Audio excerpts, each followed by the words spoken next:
Assalamualaikum warahmatullahi wabarakatuh. Pemirsa, senang sekali saya Antung Nurami dapat menjumpai Anda dalam program Dialog. Pemirsa, pandemi COVID-19 masih menjadi masalah yang sangat serius di Indonesia. Terbukti dari angka kejadian yang semakin hari semakin meningkat. Apakah bertambahnya pasien terkonfirmasi COVID-19 ini berhubungan erat dengan pola perilaku hidup masyarakat? Untuk membahas hal ini lebih lanjut, saat ini sudah hadir bersama saya di studio Bapak Dr. Haji Taufikur Rahman Hamdi MKes selaku juru bicara gugus tugas P3 COVID-19 Kabupaten Tabalong. Selamat pagi Bapak, terima kasih sudah bersedia hadir di studio kita pada hari ini. Baik Pak, berbicara masalah COVID-19, khususnya untuk Tabalong sendiri, bagaimana perkembangan penyebaran COVID-19 di Tabalong sendiri pada hari ini, Pak? Iya, jadi sampai pada hari ini tanggal 13 April ya tahun 2020, kasus daripada orang dengan pemantauan itu ada 93 kasus. Jadi sebetulnya angka ini bisa dikatakan menurun karena puncaknya kita pernah mencapai ODP sampai 178. 178. Ini terkait dengan selesainya masa pemantauan ya. Jadi yang sudah selesai pemantauan ODP kita ada sekitar 202 orang. Nah, kemudian di samping ODP itu ada yang istilahnya pelaku perjalanan atau OTG. Pelaku perjalanan adalah orang yang ada riwayat ya datang dari suatu tempat yang ada riwayat transmisi lokalnya, namun pada saat kita lakukan screening dia tidak memiliki gejala. Nah, itu kita kategorikan sebagai pelaku perjalanan, di mana untuk Tabalong sampai hari ini jumlahnya sekitar 428 orang. Dan yang sudah selesai kita lakukan karantina mandiri ada sebesar 467 orang. Di samping itu kita juga memiliki yang namanya pasien dalam pengawasan. Namun dalam kategori ringan itu ada 3 orang ya, masih dalam posisi karantina. Kemudian yang konfirmasi positif yang masih dirawat di Rumah Sakit Ulin masih ada 1 orang dengan kode Ulin 25, dan 1 orang sudah dinyatakan sembuh, sudah bolehkan pulang, yaitu Ulin 13, dan sekarang pasien dalam kondisi baik dan sudah sembuh. Seperti itu. Baik, untuk kondisi pasien yang terkonfirmasi positif itu sendiri, bagaimana keadaannya saat ini yang sedang dirawat di Rumah Sakit Ulin itu, Pak? Iya, kita masih memiliki 1 pasien dengan kode Ulin 25, yang mana kemarin sudah dinyatakan terkonfirmasi positif. Kondisinya sampai sekarang menurut juru bicara COVID-19 Provinsi Kalimantan Selatan dalam kondisi stabil. Namun kita masih menunggu hasil uji labnya. Nanti kalau sudah hasil labnya 2 kali negatif, maka yang bersangkutan dinyatakan sembuh. Jadi kondisinya sekarang masih stabil dengan kode Ulin 25. Berarti secara umum kondisinya sekarang sudah mulai stabil ya Pak ya? Untuk pasien yang sebelumnya terkonfirmasi positif namun sudah dinyatakan sembuh itu sendiri sekarang bagaimana keadaannya, Pak? Nah, untuk Ulin 13 yang kemarin sudah dinyatakan sembuh, yang bersangkutan sudah pulang ya. Namun kondisinya sekarang sedang melakukan isolasi mandiri selama 14 hari. Kenapa demikian? Walaupun memang orang yang setelah dinyatakan sembuh itu tidak menjamin bahwa dia tidak akan terjangkit lagi. Oleh karena itu dia harus tetap melaksanakan kaidah isolasi mandiri selama 14 hari dan tetap menjaga dirinya untuk tidak tertular lagi. Karena WHO sendiri menyampaikan orang yang sudah kena tetap harus waspada ya, sehingga dia tetap menerapkan anjuran-anjuran seperti orang yang normal dalam rangka pencegahan COVID-19 ini. Apakah ketika dia diisolasi mandiri kurang lebih selama 14 hari tersebut, apakah dia melaporkan kondisi perkembangan kesehatannya atau bagaimana, Pak? Ya, secara umum kita juga akan memantau ya, memantau kondisi si penderita. Namun hasil laporannya memang kondisinya sampai sekarang tidak ada perkembangan gejala-gejala, artinya yang bersangkutan sudah sehat saja. Sudah sehat. Nah, tinggal bagaimana dia menjalani ini untuk mencegah terjangkitnya kembali gitu. Apakah pasien yang dinyatakan sembuh tersebut mengisolasi dirinya di Kabupaten Tabalong atau masih di Banjarmasin sendiri, Pak? Ya, jadi sebetulnya ini adalah pasien yang salah seorang karyawan dari perusahaan ya, di mana kebijakan dari perusahaannya sendiri mungkin dia masih ditempatkan di mesnya di luar Tabalong ya, jadi masih di Banjarbaru untuk melaksanakan karantina mandiri ini. Untuk yang ODP sendiri, Pak, untuk di Kabupaten Tabalong sendiri itu tersebar di mana saja, Pak? Ya, secara pemetaan ODP kita yang sekarang masih berjumlah 93 orang yang masih dalam kondisi pemantauan, hampir di semua kecamatan masih ada, Pak ya? Ya, dan bahkan kita sudah membuat suatu pemetaan sampai tingkat desa. Nah, jadi boleh dikatakan Tabalong ini kan dalam kategori masih zona merah ya. Zona merah. Karena dikatakan zona merah itu apabila ada kasus terkonfirmasi positif. Nah, oleh karena itu kita tetap menerapkan bahwa Tabalong masih termasuk dalam zona merah. Yang Bapak maksudkan zona merah itu di Kabupaten Tabalong secara umum, Pak ya? Apakah zona merah tersebut juga juga dinyatakan di perkecamatan secara khusus, Pak? Iya, sebetulnya kemarin kan kalau kita lihat kalau di sisi kecamatan ada 2 kecamatan, yaitu Kecamatan Murupudak maupun Muara Harus ya, di mana asal dari pasien yang konfirmasi positif yang 2 orang itu.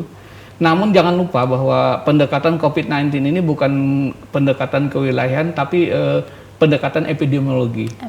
Kenapa saya katakan seperti itu? Karena sebetulnya penularan itu tidak hanya terjadi di daerah zona merah saja, tetapi bisa saja terjadi di daerah yang memang walaupun tidak ada konfirmasi positifnya ya. Jadi pendekatan itu untuk kita reaksi untuk kewaspadaan, tetap kita harus memandang bahwa kalau kabupaten sudah ditetapkan merah, karena mobilitas penduduk juga cukup tinggi, sehingga kita perlu adanya kewaspadaan. Jadi artinya tidak bisa dilakukan pendekatan kewilayahan, seharusnya adalah pendekatan epidemiologis seperti itu. Baik Pak, kembali berbicara tentang 2 pasien yang sebelumnya terkonfirmasi positif itu, apakah mereka merupakan import case atau memang dari transmisi lokal, Pak? Nah ini, Tabalong memang dikatakan termasuk zona merah karena ada terkonfirmasi positif. Namun Tabalong belum memiliki dikategorikan sebagai daerah transmisi lokal. Pengertian transmisi lokalnya artinya kalau ada kasus positif, dia akan menularkan terhadap kasus positif yang lainnya. Nah, 2 kasus ini sementara adalah kasus yang import. Jadi yang satu memang ada riwayat dia terjangkit di suatu daerah ya, waktu dia berkunjung kemarin, sehingga dikatakan ini masih kasus import. Nah, tapi tidak menutup kemungkinan suatu saat seperti halnya di Banjarmasin sudah ada riwayat transmisi lokalnya. Ya, sudah dinyatakan transmisi lokal, Pak ya. Nah itu. Oke baik, pemirsa. Kita akan lanjutkan kembali setelah ini, jangan kemana-mana.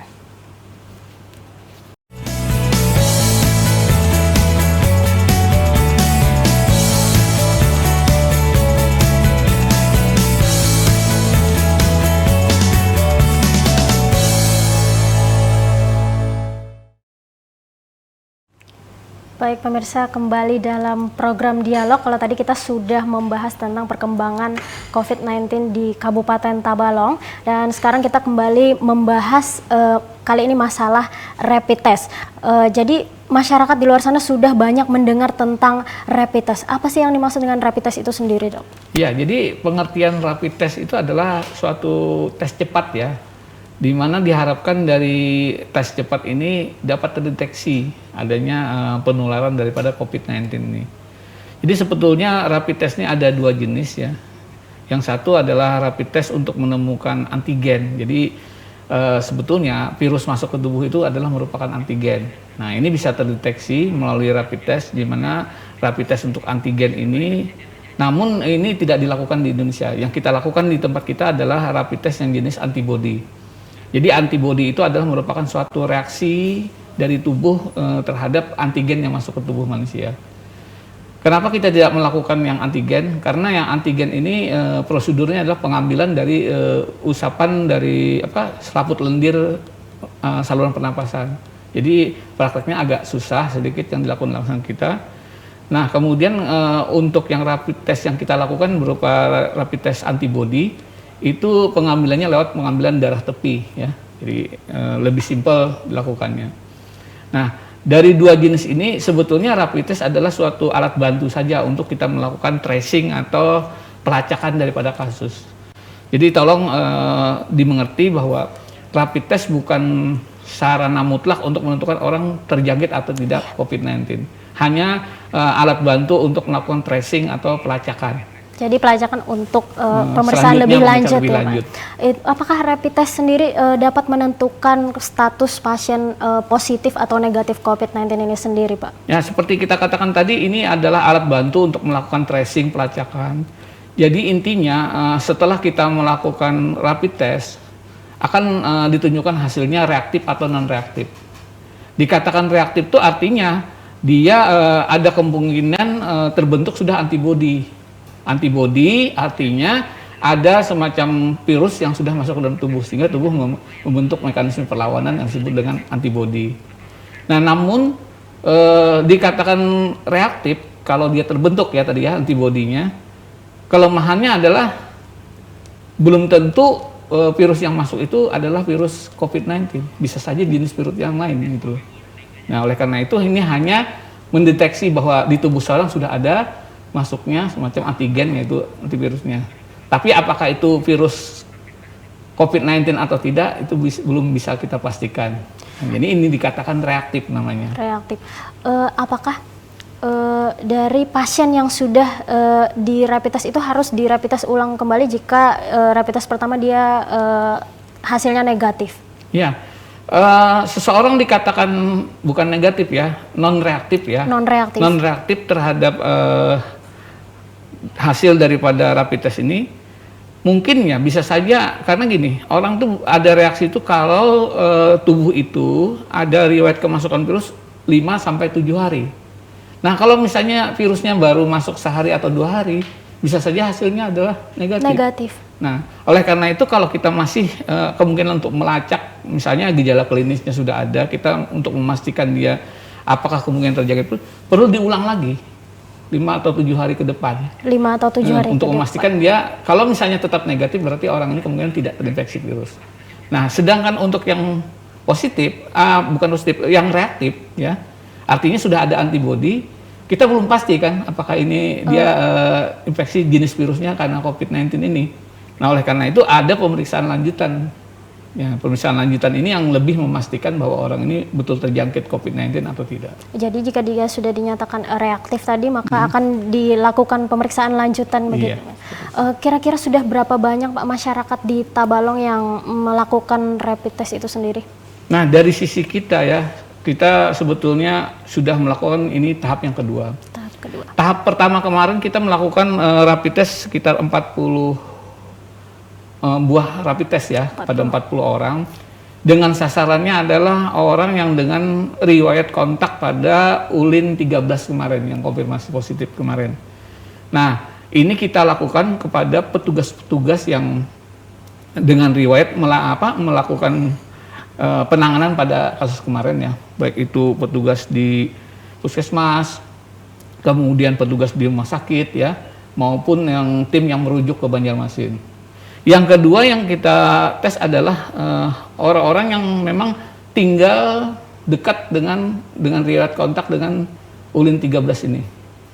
Nah, alhamdulillah dari hasil 40 yang kita lakukan kemarin itu semua menyatakan hasilnya negatif.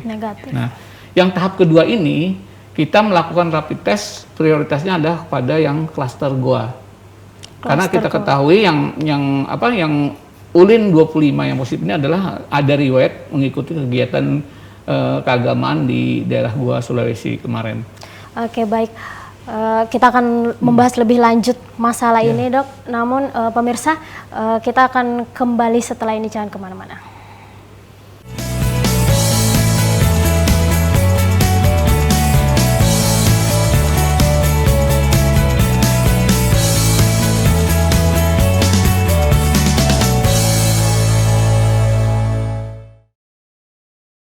Baik, kembali berbicara kepada masyarakat, seberapa besar peran masyarakat itu sendiri Dok untuk memutus mata rantai penyebaran COVID-19 sendiri? Ya, saya bilang gini, pada dasarnya justru yang berada di garda terdepan ya untuk memutus rantai COVID-19 ini adalah masyarakat sendiri. dari sisi bagaimana mereka melaksanakan yang disebut dengan social distancing atau physical distancing tadi.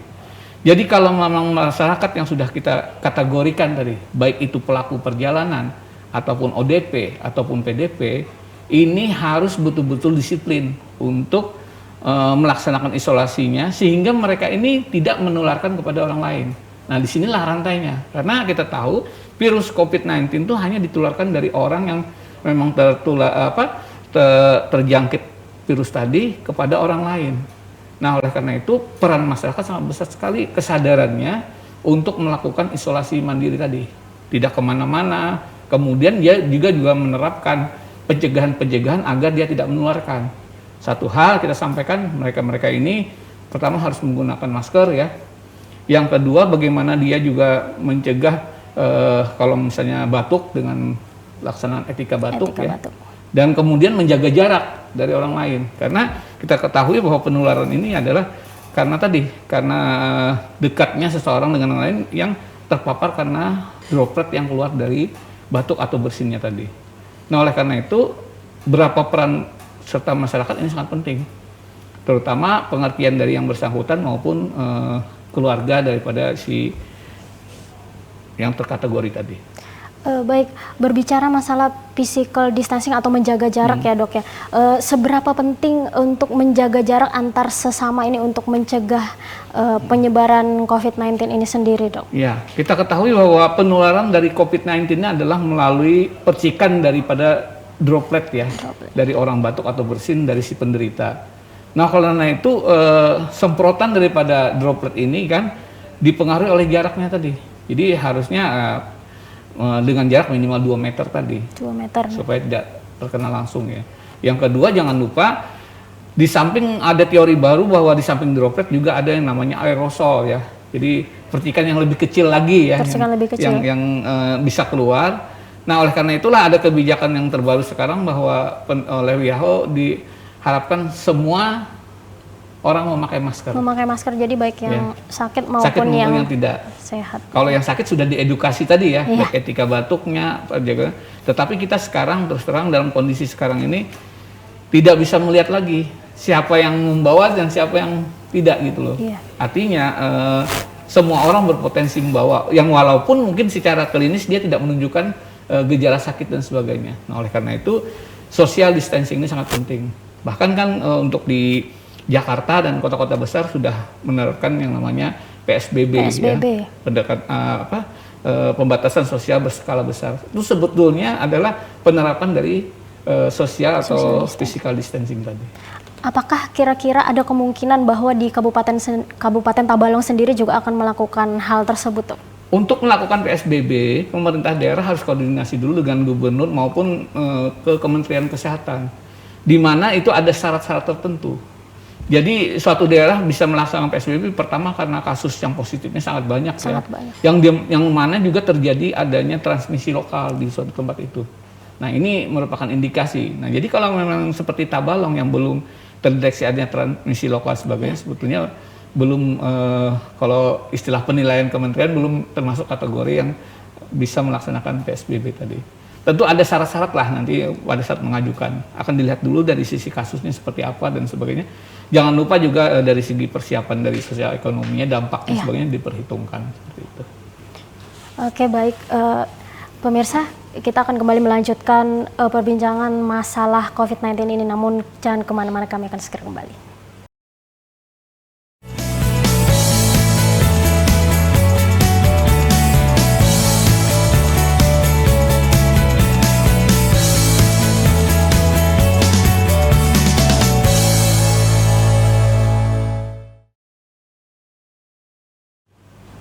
Baik pemirsa, kembali dalam program Dialog dan kita akan melanjutkan perbincangan tentang perkembangan COVID-19 di Kabupaten Tabalong khususnya.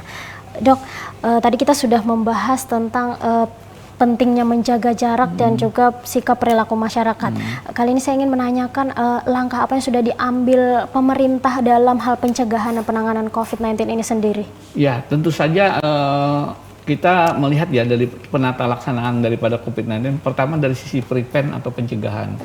Jadi dalam upaya pencegahan ini sangat penting sekali ya. Kita tidak bosan-bosannya untuk memberikan penyuluhan-penyuluhan melalui gerakan masyarakat sehat ya, dalam pengertian seperti ini. Pada dasarnya COVID-19 itu bisa dicegah melalui perilaku hidup bersih dan sehat, seperti melakukan cuci tangan ya dengan sabun. Ini sekali lagi saya tekankan ya, kita tidak perlu tergantunglah dengan hand sanitizer dan sebagainya. Betul sekali. Karena ternyata secara teoritis di tubuh kita itu ada juga bakteri-bakteri normal, bakteri-bakteri yang baik ya, berpotensi untuk melawan daripada yang jahat dan sebagainya. Nah, kalau kita menggunakan hand sanitizer berupa zat kimiawi, maka kalau kita pada saat membersihkannya, maka semua bakteri akan mati dan virus yang entah yang normal, yang baik ataupun yang buruk. Nah, ini kerugiannya.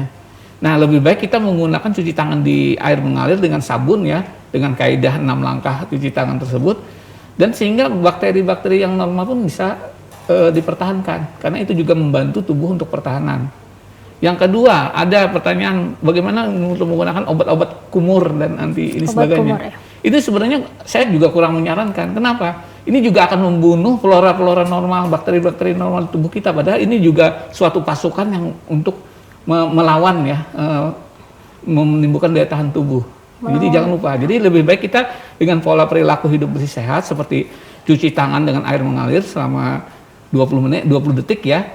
Kemudian sering-sering minum air. Jadi, air putih? Iya. Jadi sering-sering minum air putih ini kenapa? Jadi ada berdasarkan teori, virus COVID-19 ini lebih suka menyerang pada saluran pernapasan atau saluran napas yang kering. Yang kering. Nah, dengan kita airi ya, dengan kita sering minum dan sebagainya, sehingga menyebabkan virus itu tidak bisa masuk ke tempat kita. Ini juga sangat penting dilakukan. Nah, yang berikutnya adalah bagaimana masyarakat itu bisa meningkatkan daya tahan tubuhnya. Meningkatkan daya tahan tubuh tentu saja harus dari sisi gizinya ya, menu yang seimbang ya, kemudian ada buah dan sayur. Kemudian juga pola istirahatnya. Pola istirahat yang cukup. Ya, kalau tidurnya kurang cukup ya artinya daya tahan tubuh juga akan menurun. Ya, seperti itu. Kemudian olahraga jangan lupa, karena olahraga meningkatkan metabolisme dan ini juga akan memancing mekanisme daya tahan tubuh yang baik.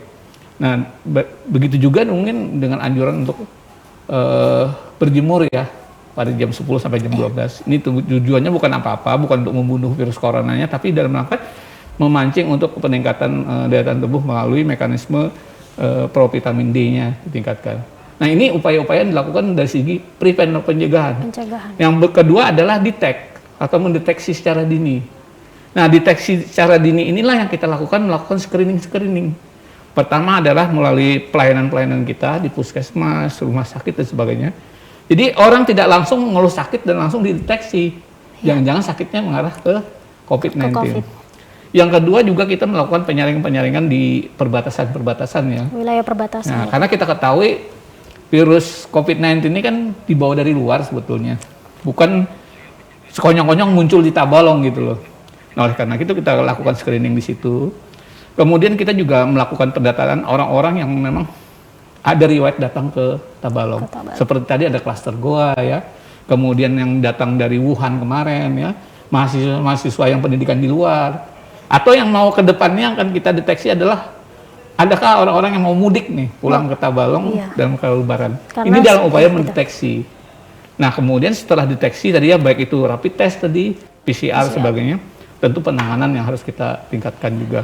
Penanganan melalui apa? Melalui isolasi tadi. Isolasi mandiri ya? Ya, karena sebetulnya COVID-19 ini termasuk jenis penyakit self-limited disease. Artinya tubuh bisa melawan, mengobati sendiri. Jadi asal orang itu terjangkit ini bisa isolasi, tidak menular ke orang lain, dan ada perbaikan klinis sendirinya, otomatis orang akan sembuh. Jadi jangan lupa, COVID-19 ini pasiennya bisa sembuh. Ya, kenapa ada yang meninggal? Sebetulnya ini karena ada faktor-faktor yang lain. Seperti orang-orang yang memang sudah ada penyakit-penyakit berat yang lainnya. Bawaan sebelumnya. Ini yang potensinya lebih, prognosisnya lebih jelek lah. Jadi memperparah ya? Nah, seperti itu. Tapi kalau kita yang sehat ya, dan sebagainya, kalaupun kita terkena virus ini, insya Allah tubuh akan, asal tadi kita melaksanakan kaidah-kaidah daripada pola hidup tadi ya, bersih dan sehat, kemudian menjaga jarak ya, Nah, ini dan mengikuti anjuran-anjuran yang sudah kami laksanakan oleh pemerintah seperti itu. Baik dok, untuk wilayah pedesaan atau daerah-daerah yang sulit terjangkau mungkin bagaimana langkah pencegahannya sendiri? Ya jadi gugus tugas COVID-19 ini kan kita bukan hanya di tingkat kabupaten, kita sudah membentuk gugus tugas dari tingkat kecamatan bahkan tingkat desa. Nah, sangat menggembirakan sekali sekarang perkembangannya di desa ya. Pemerintah desa sudah menganggarkan melalui dana desanya untuk kegiatan-kegiatan pencegahan seperti melakukan penyemprotan disinfektan ya kepada tempat-tempat umum dan sebagainya. Kemudian juga ada membeli APD ya seperti masker ya, kemudian alat deteksi suhu. Ini mereka lakukan secara mandiri. Nah, yang lebih bagus lagi adalah orang-orang ODP yang orang-orang yang tadi dikarantina ini nanti akan ada rencana untuk diberi bantuan. Diberi bantuan. Karena orang di karantina kan otomatis dia, apalagi kalau pekerja harian, dia tidak akan mendapatkan penghasilan. Nah ini dibantu sekedarnya supaya bisa jangan terganggu kegiatan hidupnya. Jadi ibarat kata orang tuh, jangan meninggal karena kelaparan gitu loh. Jadi kena COVID-19 bisa meninggal, kelaparan juga bisa meninggal. Nah, oleh karena itu dua hal itu bisa kita atasi melalui kegiatan-kegiatan dari lapangan. Jadi artinya jangan khawatir ya jika melakukan isolasi mandiri karena tentunya pemerintah pun akan memperhatikan hal-hal tersebut termasuk dengan kebutuhan hidup sehari-hari itu. Ya.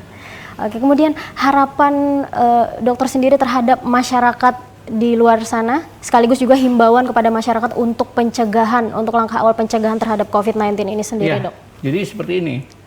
Dalam upaya untuk memutus tadi ya rantai dari COVID-19 dan kita ingin segera wabah ini segera selesai, ini tidak mungkin pemerintah ya bekerja sendiri. Tentu peran masyarakat yang sangat penting. Peran serta masyarakat dalam hal apa? Pertama, bagaimana pengertian dari mereka ya untuk bagi yang tadi sudah dikatakan disarankan untuk isolasi ya, melakukanlah dengan disiplin. Karena tanpa disiplin tentu mereka berpotensi akan menularkan ke orang lain dan ini akan menghambat lagi pemutusan rantai. Yang kedua adalah tentu ada peran serta dari masyarakat sendiri ya, memberikan masukan kepada kami, mengabarkan kalau ada artinya ada orang-orang yang dari luar atau tergejala sehingga cepat ditangani gitu. Nah ini sangat penting peran serta dari masyarakat. Dan jangan lupa juga, jangan sekali-sekali termakan isu ya. Termakan isu hoax ya. Kepanikan dan sebagainya. Ini kan kita baru dengar bahwa orang yang meninggal karena COVID-19 tidak diterima untuk dimakamkan. Iya, betul sekali. Padahal sudah dilaksanakan secara prosedur medik sebagainya dan dijamin ya. Sudah dijamin aman tidak akan menularkan. Itu juga sangat penting. Jadi jangan sampailah. Yang kedua saya juga mengingatkan kalau ada anggota masyarakat yang lain justru jangan dikucilkan atau diponis ya orang yang menderita ini, justru harus diberikan motivasi. Motivasi untuk dia motivasi untuk dia karantina dan disupport. Dan agar tidak malu untuk melapor ya. Ya, seperti itu. Jadi kita secara bersama-sama dia tidak menularkan dan dia bisa sembuh dengan cepat gitu loh. Nah inilah upaya-upaya yang kita harapkan dari masyarakat sehingga kita berharap tidak berlama-lama lah wabah COVID ini berada di bumi kita ini. Seperti itu. Oke, baik. Terima kasih Dr. Taufikur Rahman Hamdi atas informasi yang sangat bermanfaat untuk kita semua. Baik pemirsa, itu tadi perbincangan saya bersama Dr. Taufikur Rahman Hamdi terkait perkembangan COVID-19 yang ada di Kabupaten Tabalong.